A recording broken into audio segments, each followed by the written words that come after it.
Hello and thank you for joining us on Global Business as we bring you the latest developments in the business world. From Cairo to Johannesburg, Nairobi to Lagos, we will be bringing you entrepreneurs hitting the business headlines. I'm Penina Karibe, live in the Kenyan capital, Nairobi. Coming up on the show tonight,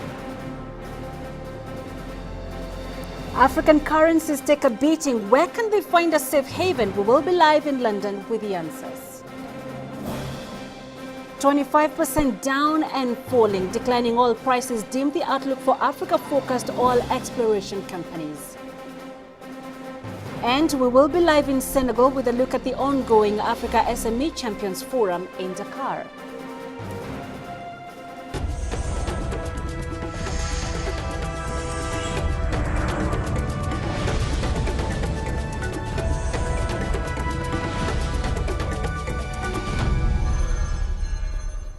As consumers enjoy the benefits of the falling global oil prices, producers of the commodity are reeling from the effects of these spiraling prices. In Nigeria, for instance, the currency has come under pressure in the past 2 months from falling global oil prices, dampening appetite for assets in Africa's biggest economy and chief oil exporter.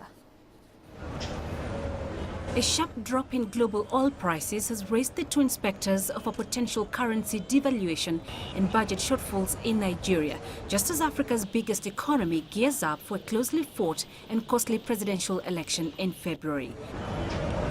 Nigeria, the continent's top producer, relies on oil for only 14% of its gross domestic product, but crude makes up 95% of foreign exchange and about 80% of government revenues, both of which have shrunk rapidly as Brent crude lost more than a quarter of its value since June. For the past 5 weeks, the Naira has experienced a free fall, prompting the central bank to hold frequent additional dollar sales and lower the limit on banks' foreign currency borrowing in efforts to prop it up. This has failed to make significant impact on the local currency that is trading around a low of 168.40 to the dollar, well outside the central bank's target band of 3% plus or minus 155 to the dollar. Foreign portfolio investors fearing heavy losses on the currency have pulled out. The dollar is getting stronger because the oil price is actually reducing. Okay, so our major source of revenue, oil, has dropped by as much as 30%, and therefore, when we earn less, we have less to spend, and what we have to spend are the dollars we've earned. So the Naira has actually reduced in value. In addition to a weak currency, Nigeria faces an increasing squeeze on its government finances. Finance Minister Ngozi Okonjo-Iweala told journalists last week that Nigeria is not broke, and analysts agree the country is a long way from struggling to meet its commitments, yet a squeeze on funding is being felt. The pepper seller wants to put on the light, and there's light. The pepper seller wants the child to go to school, and they'll come back with an education. That's what I mean by a developed economy. As long as those things are not available or available at a moderate price, then you are an undeveloped economy. Government officials have said the volatility in the oil price over the past 2 months, coupled with production shortages in Nigeria, may force the country to cut its spending while it taps its non-oil sector for revenues. Rwanda argues, and rightly so, that Nigeria needs to diversify its economy to other sectors that will generate revenue for the country. Now, just last week, the South African rand tumbled to 5-week lows after ratings agency Moody's downgraded the country's credit status to Baa2, citing poor growth prospects and rising debt. Turning to the Ghanaian currency, the cedi, it had plunged 36% in the first 7 months of the year, the worst performer in Africa, pushing up the inflation rate to 16.5% in September. It has, however, been resurgent, regaining 15% against the dollar since the beginning of August, when authorities said they would seek IMF aid to help bolster the economy in the face of widening fiscal and current account deficits. Now, for more on the plight of African currencies and what is being done to stem the tide, we're now joined by Mariam Bamad live in London. Mariam, Nigeria's Naira has been feeling the pressure from falling global oil prices and offshore investors who continue dumping local stocks and bonds. For how long can we expect this to continue? Well, the common expectation is the Naira will remain under pressure in the short term, especially as we continue to see oil prices falling. The recent weakness has unnerved foreign investors and sent its stock and bond markets into a tailspin. Despite the central bank's intervention, foreign investors have continued to pull money out of the local stock and bond markets since oil prices fell below $82 a barrel. And experts that I spoke with say the central bank cannot afford to keep intervening in the FX market to defend the official target exchange rate, especially in a depressed oil price environment. Mariam, other currencies continue to show the same trend, weakening against a resurgent dollar. What could be behind what is going on, and what should investors expect? Well, there's a series of factors at play here. On the one hand, many emerging market currencies are very much feeling the pressure, like the African rand, are all logging their worst declines against the dollar because of capital outflows from emerging economies. On the other hand, investors are also avoiding things like commodities since they're denominated in US dollars and tend to perform poorly when the dollar gains. And we've seen that with the drop in crude over the past weeks. Along the same lines, large multinational companies who derive a large portion of their income from international markets will fare worse than other companies whose revenues are actually made within the U.S. And the sales made abroad are translated into stronger U.S. dollars. All right, Bahmad, I'm going to come back to you in just a moment. Let's now focus on the oil and gas explorer Tullow Oil, which has placed some of its African offshore drilling projects under review as it plans to cut exploration costs to deal with the consequences of the tumbling oil prices. Now, Tullow is reviewing operations in French Guiana and Mauritania and says it would cut exploration spending by $1.4 billion over the next 2 years. It will refocus on existing assets and discoveries in Africa where it can produce oil more cheaply. Now, the company is under pressure to restore its reputation after a string of disappointing exploration results this year. The oil explorer has hedged 35,500 barrels per day of its output in 2014 at an average price of $87.18 a barrel, it said in its third quarter results. Now, Brent crude prices have fallen 40% since early July and dropped close to a 4-year low of $81 a barrel on Wednesday, eating into oil producers' margins. All right, so Mariam Bahmad is still with us live in London. Mariam, Tullow Oil shares jumped nearly 2% in a falling market after the news of cutting exploration costs to counter the fall in crude prices filtered through. Is this a good indicator of general investor sentiment? You know, actually not necessarily. You know, when it comes to Tullow, its major appeal has been its growth potential. But moving forward with lower oil prices, its bottom line forecast will actually come under pressure. But analysts that I spoke with say that a price to earnings growth ratio of just about 0.3%, there's a considerable safety margin built into the current share price of the company. And overall, though, investors remain quite bearish on oil giants to begin with. A stronger dollar still has more of an impact on the stocks of oil firms, making a cut in operation costs only really the tip of the iceberg. All right, so Mariam, 6 of the top 10 global oil and gas discoveries last year were in Africa. Billions of dollars of investment in new exploration and production are earmarked for the next 5 to 10 years. And despite the optimism about Africa's resources, the oil price decline has cast a shadow over the event. So if it drops much further, marginal exploration and infrastructure projects are likely to be shelved while companies ride out the cycle. Is there any silver lining to this cloud? Well, speaking to experts on this end, they say that the silver lining could actually be growth at a local level for oil-producing countries. You know, many oil and gas giants are actually negotiating new contracts with producers to expand and boost their local output. And when oil prices are high, the issue isn't really addressed as much. And experts say that now we can expect a slight growth in exploration on a local level in places like Nigeria, Angola, and of course Gabon's deep water terrain. But oil giants need to consider these moves quickly, as many governments in the region very much depend on the revenue from oil, and without boosting local growth could directly lead to things like higher national taxes and halting subsidies on petroleum products. All right, Mariam Bahmad, live for us there in London. Thank you, Mariam, for joining us. Now, down south, and COSATU officials have moved to defend the decision to expel their largest affiliate member. This after 7 affiliates aligned themselves with NUMSA during a media briefing on Monday. At the core of the acrimonious battle has been a contention that the president of the federation has refused to call a special national congress to discuss the issues raised by NUMSA, something which is disputed by COSATU. The federation also says the decision to expel NUMSA wasn't taken lightly, and the leadership acknowledged that there are financial implications. They are the affiliates of COSATU in good standing. They may have issues.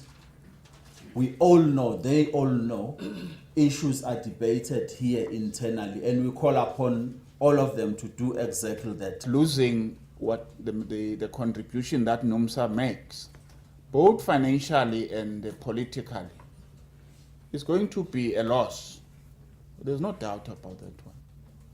But we should not be put in a situation where money talks, that those who command much more money, when they contravene the Constitution and the principle, we must turn a blind eye. Manufacturing in the Southern African Development Community is set to receive a boost. The SADC region is on the verge of inking a new partnership agreement with the European Union. The European Partnership Agreements will level the playing field for 6 countries in the region. As Sumitra Naidu reports from Johannesburg, it will also give them greater access to markets. It's been 10 years of tough negotiations between Southern Africa and the European Union. There's now finally an agreement in place, but it is still to be signed. The agreement is a basis for us to address market access.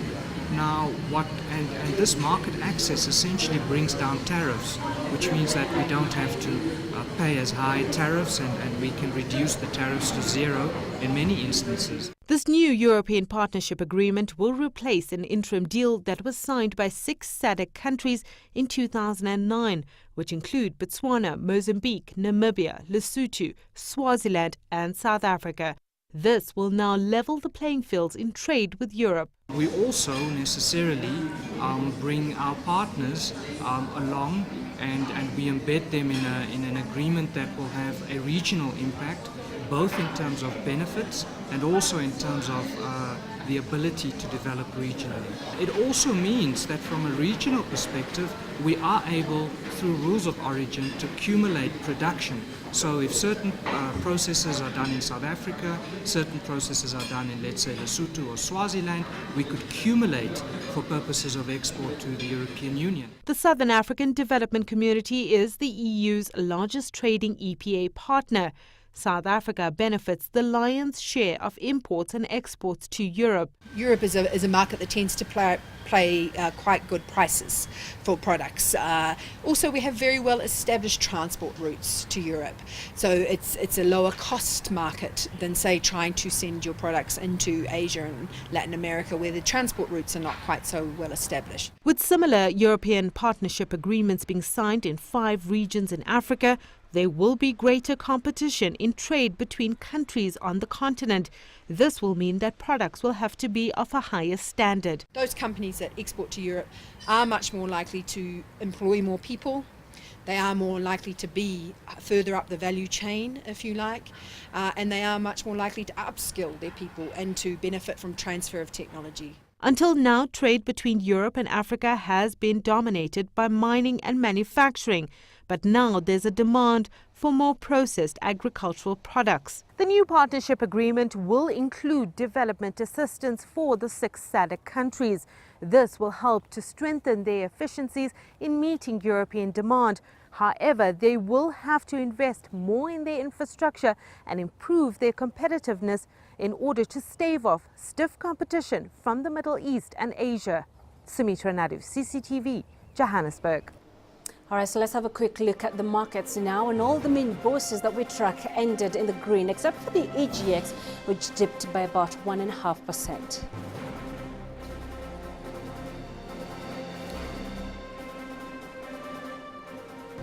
Coming up after the break, we will be live in Senegal with a look at the ongoing Africa SME Champions Forum in Dakar.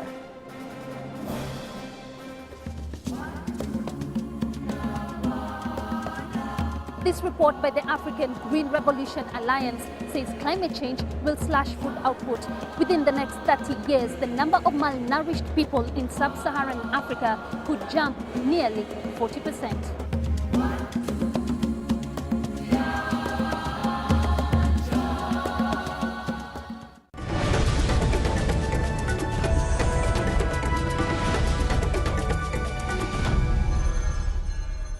Welcome back to Global Business. Now to West Africa, and Senegal aims to increase its power generation capacity by over 70% in the next 3 years as it brings more sources of energy online. According to the country's Prime Minister, the country needs to diversify away from a costly diesel and oil-dependent system. The plan seeks to use a mix of solar, coal, gas and wind energy to bring Senegal's power production capacity to just over 1,000 megawatts, up from around 587 megawatts. As one of West Africa's most stable democracies, the country is used as a base by businesses and international organizations operating across the region.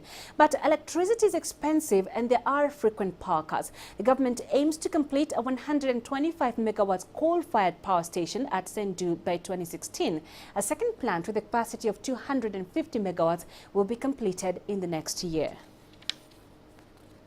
Now, at $3.7 billion, private equity firms invested 3 times as much cash in sub-Saharan Africa in 2013 than they did in 2012. As impressive as those figures may be, many a family-owned African business is either skeptical or dismissive of private equity as a means to provide the capital and expertise needed to grow. While at the Africa SME Champions Forum in Dakar, Ramanyang sought to find out why this skepticism persists from Ibrahima Diong, CEO of the Dakar-based Pan-African consultancy, ACT.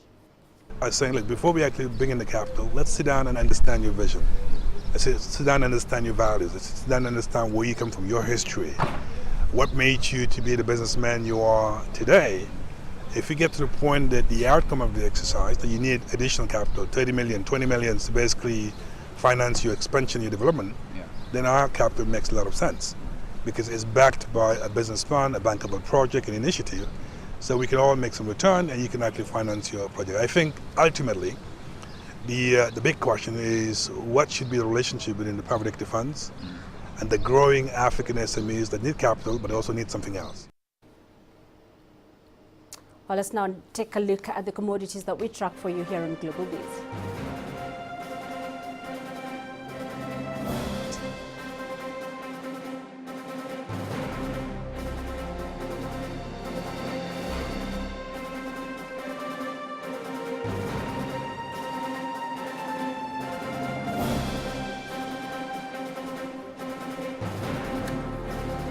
And still ahead here on Global Biz, Egypt plays host to the largest U.S. business delegation ever.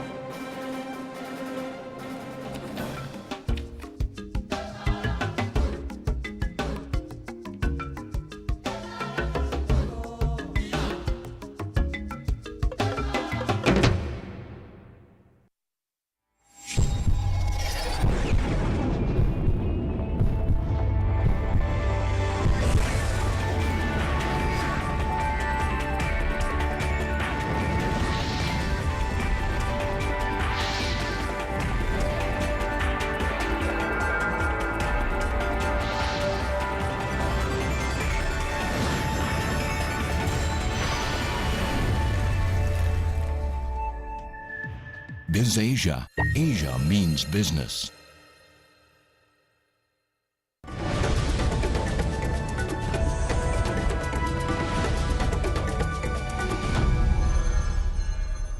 You're on Global Business. It's the second day of the Africa SME Champions Forum.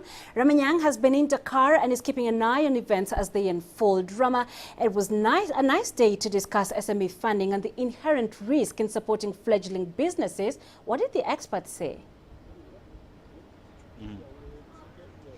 Indeed, the experts have been focusing on a couple of issues today, especially with regard to the question of financing. The Atlantic Sea is right next to us with regard to the question of whether or not financing is concerned. It can be as cruel or as benign as the Atlantic. But let's get your perspective from an actual expert. I'm now joined by Mr. Felix Pico, the Chief Executive of the African Guarantee Fund. For the benefit of those of us who are not familiar with what exactly it is AGF does, what do you do? The African Guarantee Fund is a guarantee fund who is helping the bank to finance the SME. Yeah. That's a major role. The role is to make sure that you have a promotion of the SME and increase the lending to the SMEs by giving guarantee to the banking sector. So in short, if the bank says we've got $1 million that we want to put into SMEs, you provide a sort of insurance, if you will, that guarantees them that yes, in case something goes wrong, you might get some of your money back. Sure. We're trying to fill the gap of lack of good collateral that the SME segment cannot provide to the bank. So in short, as you said, if something goes wrong in this case, we're just required to give the bank 50% of initial investment to the SME. Nigeria has tried this before. South Africa has done something similar. Kenya has some sort of partial credit guarantees available. But in the Nigerian case, for example, a lot of banks said, yeah, well, we really don't want to use it because in some cases it's getting collateral, getting our cash back is a bit of a challenge. What can be done to make the process of getting these guarantees, or rather the uptake of these PCGs, a lot easier by banks? It's easier because what we do at AGF, the day we receive a claim, immediately we pay 50% of the claim. Time for us and the bank to see how we can recover the balance. Yeah. So the guarantee is really liquid. So the bank don't have to be worried about how to recover their money. We make it very liquid because we invest the money that we have in such of that liquid asset that can help us to react very quickly. The issues that you raise is a good one. Initially there was a lot of guarantee fund, in Africa, but most of them were based on what I call or financed by the government or some other institution that don't have liquid assets in front. When there's any claim, the process can kill time and discourage the banks. This one, we have fresh capital that we invest. We have fresh money that we invest to be able to respond quickly to the claims that we can have. Who's behind the AGF? Who are your main funders? The AGF is mostly some European government, Denmark, Spanish and others, the African Development Bank for today. And shortly we expect some other European government and Asian government coming to us. So African governments also involved in the project? Are they chipping in terms of capital? We are in discussion with some African organizations like ECOWAS and some others also, and some countries to see how we can join us. I believe that by the end of 2015, we'll have some strong African country part of the shareholding. All right, brilliant. Thank you for your time this evening, sir. You're welcome. We appreciate it. Thank you. But we've been talking, of course, to the Chief Executive Officer of the African Guarantee Fund based in the Kenyan capital, Nairobi, where you are right now, talking about some of the key issues around capital, how they actually provide it to SMEs in terms of debt, whether it's equity injections as well. All those issues have been in focus here for the last 2 days in Dakar. We certainly hope to see some interesting solutions moving forward from this event. Back to you, Nairobi. Thanks, Rama. We shall catch up with you again tomorrow. Now, Egypt played host to the largest U.S. business delegation to ever visit to discuss business opportunities and boost the country's economy. The delegation, organized by the U.S. Chamber of Commerce, included more than 60 businessmen representing top American companies. CCTV's Yasser Hakim with more. The group held a series of meetings with top officials such as Egyptian President Abdel Fattah el-Sisi and Prime Minister Ibrahim Mehleb. The aim is to assess the business environment and the potential for investments. Egypt has been a close U.S. ally since the mid-1970s, but relations deteriorated after the latest uprisings. The problem is that the U.S. interferes in internal politics, and this angers public opinion and affected trade recently, especially after the U.S. reluctantly accepted the ouster of Mohamed Morsi last year. Bilateral trade averages $8 billion per year. Egypt is also a member of the Quiz and receives $2 billion in annual military and economic aid from the U.S. But investment opportunities are the main factor in this visit. Egypt is the third largest recipient of U.S. investments in the region. It reached $14 billion, but with an economic recession hitting Egypt, it is hoping for more. The investors have made it clear to top officials here that there must be changes before more investments are put in.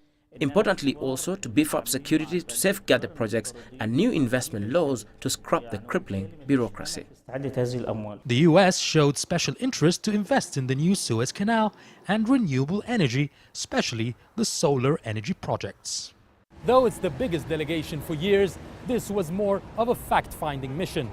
The real evidence of Egypt's economic revival will be tested if the U.S. companies show willingness to invest in the upcoming economic conference slated for mid-March.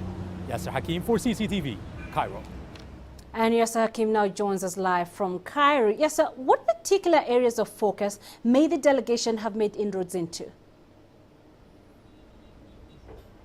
Well, they worked on 4 different spheres. You've got the security side. They met with the politicians, they met with the president, with the foreign minister, and with the prime minister to discuss security, how to keep investments safe. They spoke with businessmen. They met with U.S. business companies that are already operating in Egypt for years. They met with the American Chamber of Commerce in Cairo, and they also met with other Egyptian businessmen to discuss the business environment in the country. Then they met with the government to discuss the economic reform plan.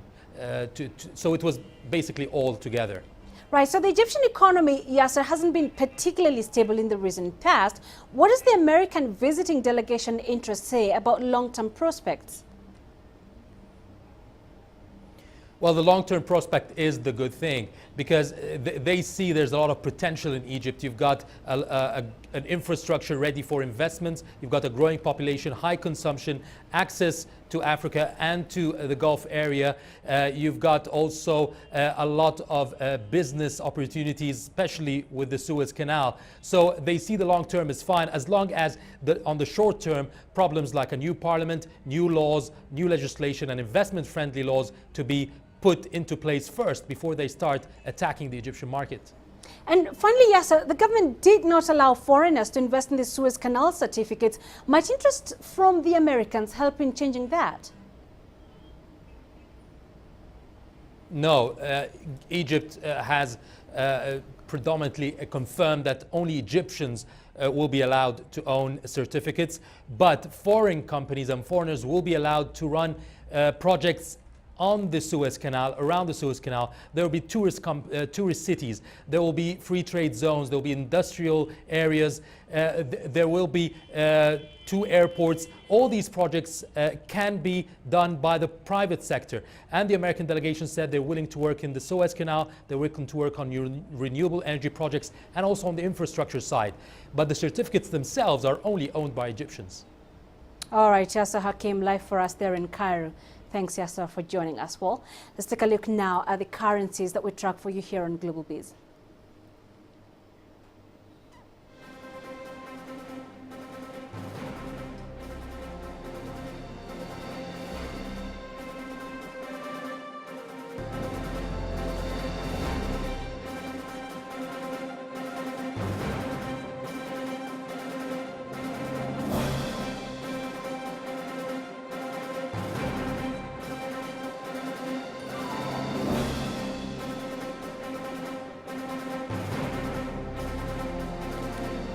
So tomorrow on Global Business, the G20 summit in Brisbane is just days away. What are Africa's challenges and expectations from this summit? We will have the answers for you tomorrow. And we will bring you additional insights from the Africa SME Champions Forum in Dakar as our coverage continues. Well, and that's it for this edition of Global Business. To send your feedback to Global Business Africa at cctv.com. You can visit us on Facebook. Our page is CCTV Africa. You can also stay in touch with Global Biz on Twitter using the handle at CCTV News Africa. Well, I'm Penina Karigo. Thanks for watching.